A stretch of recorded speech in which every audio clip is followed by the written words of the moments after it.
Let it be a Nick and Jane, and let it be a Mr. Smith, a banker of Nick and Jane. They both keep their money in his bank. That's why we use the title Mr. Smith with respect. Nick really wants to buy, well, let's say Jane's bicycle, but he has no money. More precisely, he has money, but not enough, only $10, while Jane wants $100 for her precious bicycle. That's a problem. What should Nick do? Well, this bicycle is so desirable. He gives Jane his $10 as a deposit and asks plaintively not to sell the bike to anyone. He says that he will bring the rest of the money soon.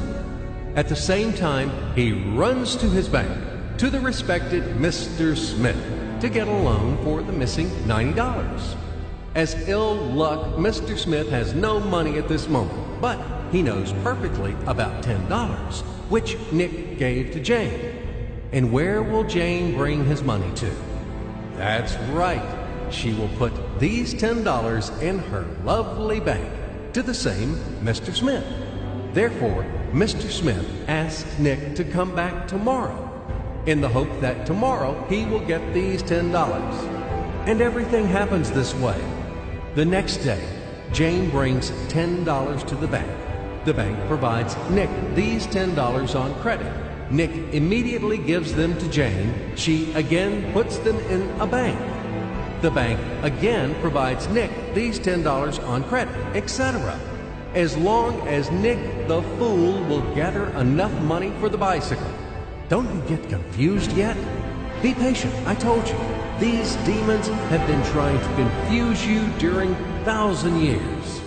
These damn economists and financiers. But anyway, we will figure everything out.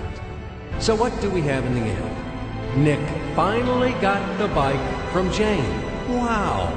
But at the same time, Nick owes $90 to the bank, Mr. Smith. And the bank, in its turn, owes $100 to Jane. In other words, those $10, which existed initially, have magically turned into $200, $190 of debts plus real $10. But these $10 would also turn into $1,000, even in $1 million or $1 billion, if Nick would make a more expensive purchase.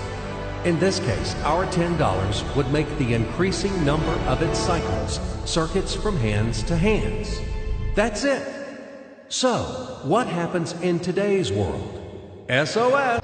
It appears that banks also make money out of thin air and multiply them.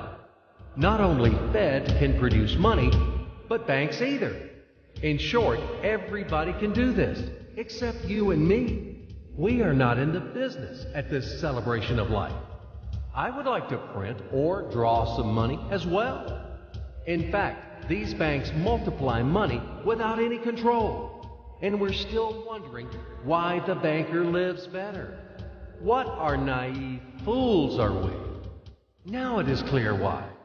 The one who produces the money, of course, lives better.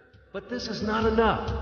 From this moment, poor Nick will never be able to repay his debts owed to the bank, no matter how hard he would work.